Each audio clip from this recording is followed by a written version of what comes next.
Well, good afternoon, everybody. Welcome to today's Lightning Lunch. Our topic is rethinking assessments for the remote environment. Just as we get started here, Jen is going to drop a Google Doc in the chat, and please feel free to contribute to that Google document. Um, there are going to be opportunities for you to speak about some of your assessments if you would like, but you can also put them into the Google document and we can try to address those as well. And this will be shared with everybody. So that way we keep it as a running document, because we're not saying that you're gonna walk out of here and your assessments are gonna be ready to go, but we just want to be able to generate some ideas for you. So as we get started here, just remember, mute yourself, use the chat, test your audio, and you have the help center right there. I'm not going to go through this, but I'll just let you read it for a second here. I think we all know this, but thank you guys for being here today. I really appreciate your time, and hopefully you get something out of this presentation. As you guys know, we are doing these lightning lunches daily from 12 to 12:30 p.m. So we try to do 15 minutes of presentation, and then we open it up for some discussion and questions. But always feel free to post a question in the chat or unmute your mic and go ahead and interject me. I don't oppose to that as well if you have something that you need to get off your mind. So appreciate that as well. So my name is Andrew Salcido. I'm an instructional designer for the Global Outreach and Extended Education for the Fulton Schools of Engineering. With me today, I'll go ahead and let you guys unmute your mics and go ahead and introduce yourselves. Jen Mansfield, I'm an instructional designer with Fulton as well. I'm at the Tempe campus. I'm Kenna Ray, as you can see, Manager of Instructional Design, Office of the Dean in the college. So thank you both, Jen and Kenna, for assisting me today. So we're talking about rethinking assessments for the remote environment. So what that means is trying to get you to reconceptualize what you've been doing on ground and how can we take that into the online environment if you're having trouble doing that. I'm talking about low stakes versus high stakes. Maybe your exams, how are you doing your exams on your in-person class, and then you want to adapt that for this distance learning. Maybe you're looking at making things more interactive, adding discussions. And we won't talk a lot about proctoring today. We'll focus on that more next week with some of our trainings, but if you do have some questions, just save that for the end or add that to the Google Doc as well. So I want you to ponder this question real quick in your mind is, what type of assessments did you do or do you do in your face-to-face courses? So I know a lot of you know your courses, so think about those assessments. What are you doing that maybe you have not done yet in this remote distance environment? So just give you a second to think about that. So for the courses I support, which are a lot of the engineering, software engineering courses, I mean, they have their lectures, their group discussions, papers, labs, interactives, and what I've been working with them is how to do those things from their face-to-face and bring that into the online environment. So then that brings me to my next question here, and I would love to have you chime in through the chat. I would love to have you turn on your mic and share your thoughts. But what type of assessment, oops, sorry, my fault. What changes have you made for the remote learning environment? So I'll give you a second there to just. I think, Andrew, one thing that I've really noticed with is that especially if they're used to teaching on ground, they're not used to creating assignments within Canvas. And so they don't know how to collect even just regular assignments from students. And so helping them set up a digital way to do that so that their email doesn't get overwhelmed and that they can easily return grades. Exactly, and I know a lot of the questions that I have got from faculty so far is, is they can't expect perfection. So they said the students can't expect perfection. I'm doing my best to try and alleviate those gaps from what I did in my face-to-face course now in this remote distance learning environment. Is there anyone out there that wants to chime in on things that you've done so far? And Jen, there may be some people having trouble accessing the Google Doc. Can you see if it's shareable to everybody? Sure. This is Josh Calkins. I've been working with a number of faculty in the School of Life Sciences, and for our larger courses, the challenges we faced is essentially moving our multiple choice course exams online. Faculty aren't necessarily interested in being more creative yet because we're still in the thick of this challenging moment with COVID. And I think that so we've been, and I'm really, it's been Amy Pate and Sarah Prostri who are kind of really doing a lot of the legwork on this in the School of Life Sciences. But I support a number of the core courses, and we've been finding challenges when it comes to making accommodations, making sure that the students, so some faculty are using the lockdown browser, some faculty are using the monitor, and there's real access and equity questions, students who don't have internet or have internet issues or don't have webcams to use with the monitor. I'm just mentioning this, that this change has, I think, been challenging. And so one of the things we're looking for is what are best practices when it comes to doing the quote unquote, the classic multiple choice large exams. But definitely, I know I've been advocating for more creative, smaller formative assessments, a lot more quizzing, and maybe just different types of summative assessments with more open response or essay type questions. That said, we're still kind of in the thick of this. So I'm interested to hear what other folks are doing or if they are doing things like that. And you had mentioned the internet problem. I saw recently on the news that some of the local libraries have been adding antennas so that you can park in their parking lot and use their Wi-Fi from a device.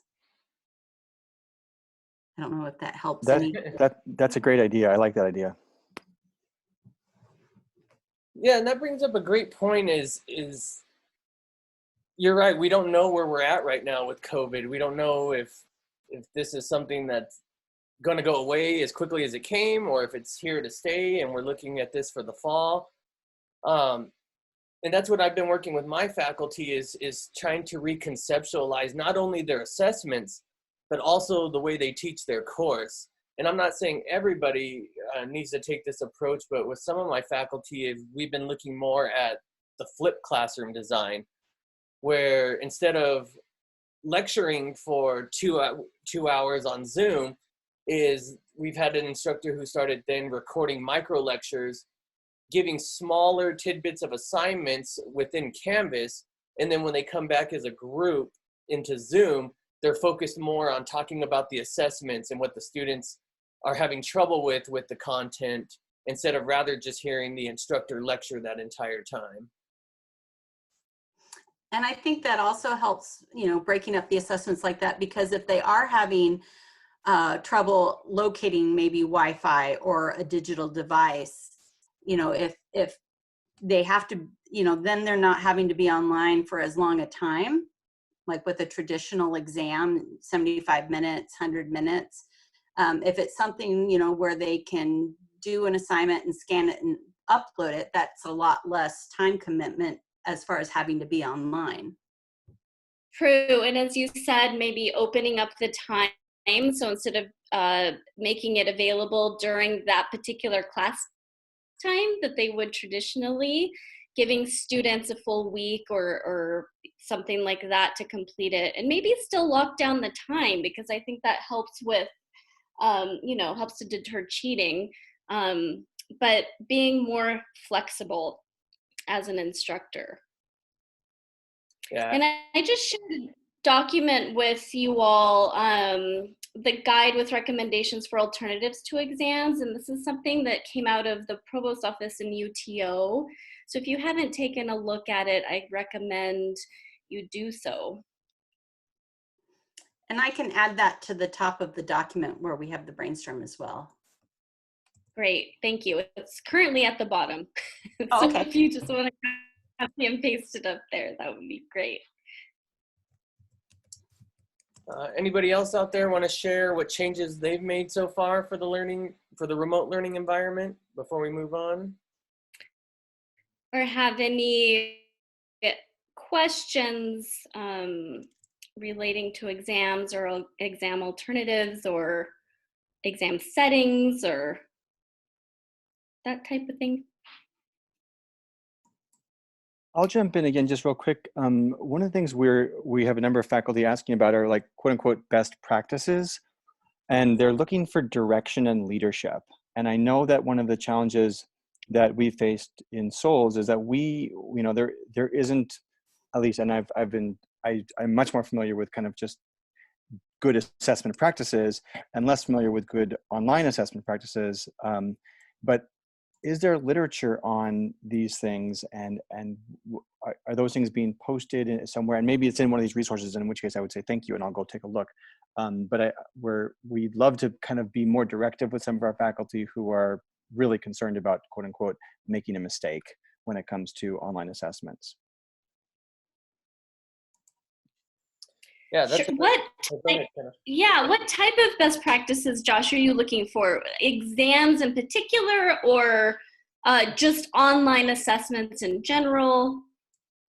Or online teaching in general? So yeah, pedagogy or technical how-tos. Specifically assessments. So the online teaching, I think we're doing a pretty good job. Faculty, I think, have made that transition pretty well. But when it comes to the actual design and implementation of online assessments, I think that's where they're feeling concerned, given that their kind of modus operandi has been, oh, we give them exams, we can proctor those exams. We know that very few students are cheating. They're not taking advantage of the system. But now they're kind of outside of that element. And so even though we encourage them, hey, let's be creative here, let's think about alternatives to, can we do more essay open response? But because the courses aren't necessarily designed to evaluate or assess higher order thinking or group work or alternatives to those, at least not in this current semester. So my question is kind of like, and I realize it's almost an impossible question because we've only got a month left in the semester. But what do we do? How do we encourage our faculty to go, well, what could the final look like if we're not going to use multiple choice, if we're really concerned about cheating? Yeah, so at the very basics, of course, design, as most of us on this call are actually instructional designers, we need to look at the learning objectives, right? Like, is an exam the only way that we can allow students to prove that they are learning what we want them to learn and what we set out to teach them? And sometimes the answer is yes. An exam absolutely has to happen for certain reasons. Like, it might be very technical, or it might be something where they're preparing for licensure or some sort of accreditation. But I would think that, if that is not the case, if it's not a super duper high stakes thing, if it's really just, let's check for their understanding on this topic, we should step back, like look back at those learning objectives and try to figure out, is there a better way, a more real life applicable context that we can inject into this particular assignment? So it might be a project or a group project or a presentation, or they go outside and make observations and report back, or something like that. So definitely a reevaluation of those learning objectives would be the place. Yeah, and I agree with Kenna, and I just, like you said, with the timeline being so short, it's I'm not sure if these type of changes can be made in such a short time.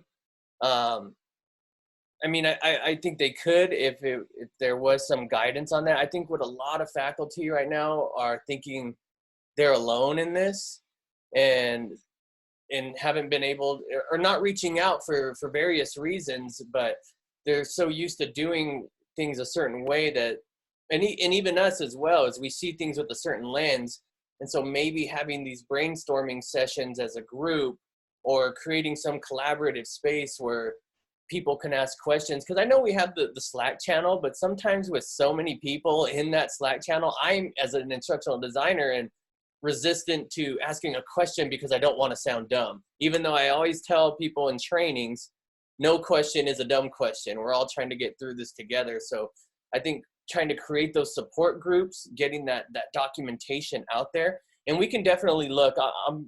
That's one thing I do want to look at after this is trying to find some documentation for you to see if we can help out in sending something your way.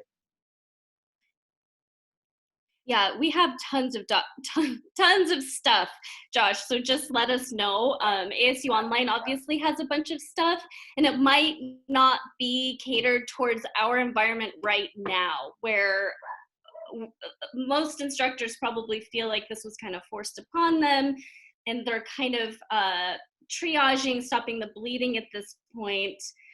So at this point in the term, it might be a little late to be redesigning things.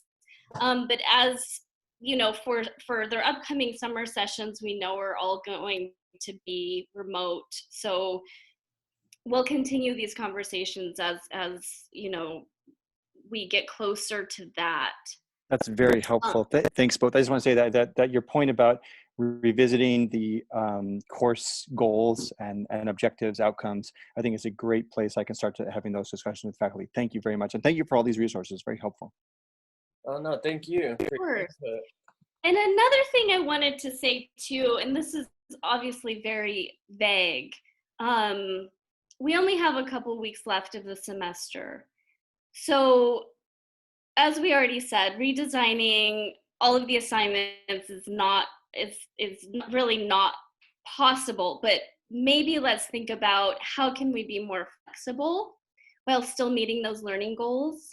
If certain students have certain limitations, can we maybe open up the options for deliverables for them? If they don't have, you know, if the assignment is to record and submit a presentation, maybe they don't have the technology to support that. So what is the alternative for students in these situations? And let's just be kind of creative and maybe even ask students what is possible for them to do and kind of make accommodations in that way. And I also think, I think this is an exciting time to be like a web technologist, instructional designer, because this is the stuff that we like to figure out, is trying to, I always tell, I support the engineering faculty, but I always tell my faculty, I'm number one, an advocate for students, trying to make this the best experience for them possible. And I've solely been focusing on the online, and now it's with this new on-ground distance learning, is trying to make the best experience possible for those students as well. So one thing I looked at was what other types of assessments are out there. So when we talk about this, I found this article the other day, and I'll go ahead and split my screen here and go to it. But I don't want to focus more on, and I have it in both screens, sorry. So I'll just kind of, let me see here, give me a second. I don't want to focus more on the right-hand column, but more over here on the alternative assessments, because there's so much technology out there, and we do have a lot of this technology already. And by all means, I'm not telling everyone to go and adopt every piece of technology, because in the end, it's not about the technology. You can have every piece of technology in your course, but if you don't know how to use it correctly, then it doesn't matter. But what I'm focused on here is some other hands-on assessments that are also possible within using Canvas. Maybe looking at an assignment, and can it become a journal? Can we look at paper, video responses or demonstrations? One thing that one of our faculty posted in our FSC Slack channel was that he uses Zoom to have students give their presentations. So they'll share their screen, and multiple people will turn on their mic, and they will share their presentation as a group, and then get instant feedback from their instructor and their other fellow students live in the course. There's also ways to do this is recording presentations and putting those in Canvas. I had one instructor who was like, I want my students to create a presentation. How can they present that to other students in the course and get feedback? So what we did was we utilized the Canvas discussion board. We created a question topic like post your week 2 presentations here. And they recorded it, uploaded it to YouTube. People viewed the video and then got responses based on each one of their presentations there and given demonstrations and interviews. I talked about this yesterday during the labs, is for an electrical engineering course. And again, I'm not a subject matter expert, but basically the instructor told the students, I want you to go light up a light bulb. With what materials in your house can you go and create enough power to generate light for a light bulb? Document everything that you did. What tools did you use? What steps did you go about it? And create a presentation. They could do that in the form of a video. They could do that in the form of a pictograph, or they can just list the steps that they took on Canvas itself as far as bullet points. Visuals, there's a lot of different ways to create infographics. So maybe they have to, instead of taking a test, sometimes I think students learn best, and I know as a student and as a teacher, I learn best when I can teach other people. So maybe look for opportunities and ways where students can then take your assessment or take, even if it's a low stakes assignment, and then turn around and find a way for them to teach it to others. Because then this way they're in those higher order thinking skills, and that they're able to teach to other individuals and then get them to give their input on the way that it was developed. Different areas here: drawing, charting, graphing. I have instructors using shared Google Slides and Google Documents to collaborate on a question or a topic. What I love about Google Drive is we all have access to it. So you can create a shared document, give it to a group of students, and then create a running document on this. I do this for the course that I teach with Mary Lou Fulton Teachers College, where we have kind of an ongoing record document of a certain topic, and then each student adds a piece or an element to that. It's more of a get to know me, but I can see this being used in ways as like maybe creating steps or hypothetical questions. One thing I think is underutilized is discussion boards, is creating those higher order level discussion board questions. Kenna and I actually worked on this when we were both at Ed Plus for the teaching master class, is creating effective discussion questions. We don't want those questions that everyone can answer. We want a question that's going to be thought-provoking, invoke insight, and then make students think. One thing that I do when I work with instructors is hypothetical questions. Again, I work with engineering, so one of those questions could be, oh, you have a network security that was hacked. If you were in control of this company, what steps would you take to figure out what was hacked? What steps would you take to not be hacked? And then how can you prevent this in the future? So it takes whatever relevant was being taught in the class and then magnifying that, because now they have to present their own problem and solution to this. Andrew, you had talked about presentations, and we had a question in the chat about group presentations. For the last few semesters, Sandra has had group presentations in class, and her biggest frustration is how to help students who have group members who don't pull their own weight. Do we have resources to perhaps help with that, especially in this digital format? I know for one thing that's helpful is with Google Docs or Google Slides even, you can go into the history and see who did what. Mm-hmm. And then also, I know Kenna, I know exactly where you're going, Kenna, so go ahead, I'll let you go. Maybe.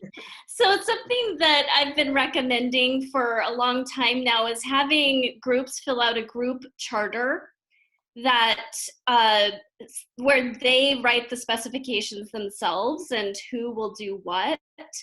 And then in the end, you can do some sort of survey or some sort of peer feedback to make sure that all the group members held their own with this project. And I think having a group charter, and I know Kenna, we could probably share some type of group charter that we've used in the past. But then going back to what Jen said is you can look at the revision history on seeing what students did what as far as a particular group. Now, one thing, I know this sounds a bit different, but when I taught my course and students were doing a group presentation, students asked, well, this student was supposed to work on slides 4, 5, and 6, but they didn't do it. So what are we supposed to do? And my answer to them was just leave it blank. So that way, when it came to grading, based on their group charter, I know it was this student that was supposed to work on 4, 5, and 6. And then it made grading easier for me, but it also relieved the pressure off of the students for them to think that they had to go and backtrack that person's work. So I know it sounds kind of like an incomplete presentation, but the goal of the whole presentation was more of a collaborative effort, and the content wasn't so much the most important part. It was getting them to collaborate is what we had on our rubric. Yeah, rubric, exactly. I think that one criterion of the rubric should absolutely be, played nicely with others. Can you guys add links maybe to those resources to the bottom of the Google Doc that we have Yeah. going? Well, we can add those, and I believe this is already on there as well. So if anyone wants to go and take a look at this, and this is just something I came across that somebody else created, was alternative assessments in Canvas. And I just think that this is a good talking point that you can have with your faculty. So if you're in some kind of support role, you could share this with them. And again, tell them not to focus on the tools here. We can always find a tool or find some workaround in Canvas, but focus on these other things over here. Are these items that we can do by looking at the learning objectives and seeing if we can align this somehow? Taking maybe something that's so high stakes, like if a course is just focused on a midterm and an exam, is then breaking it down is, can we break this into smaller chunks and use different pieces from these, but still reach the same end goal?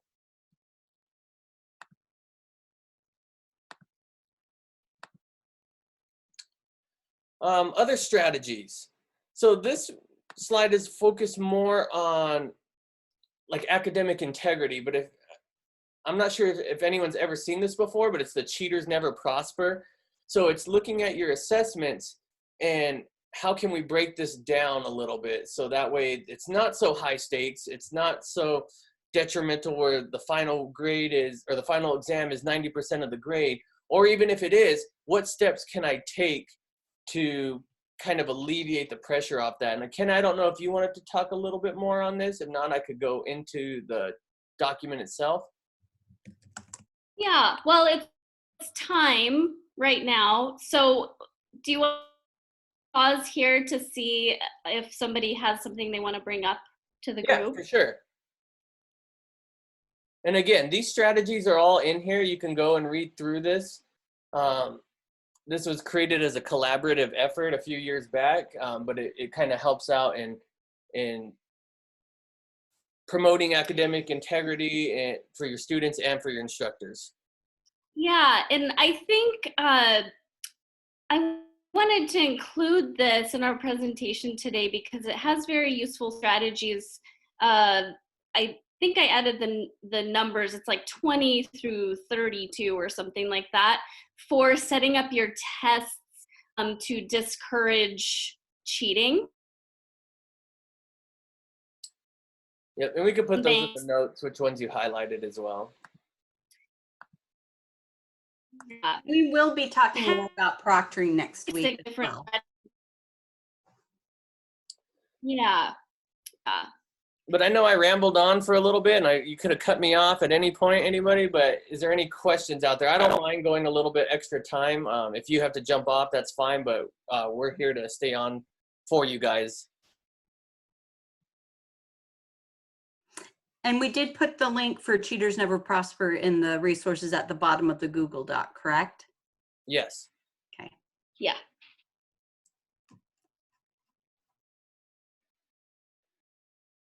All right, well, if there's no other questions, I mean, just going back to what other strategies can you do in Canvas?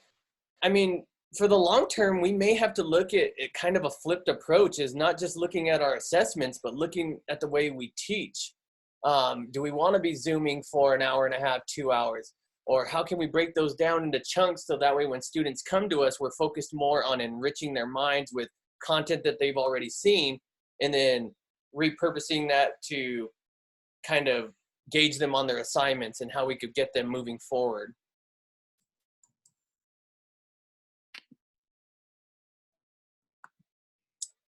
Well, if there's nothing else, I will go ahead and stop the recording. And I just want to thank you all for your time. And don't hesitate to reach out to us, reach out to your instructional designers.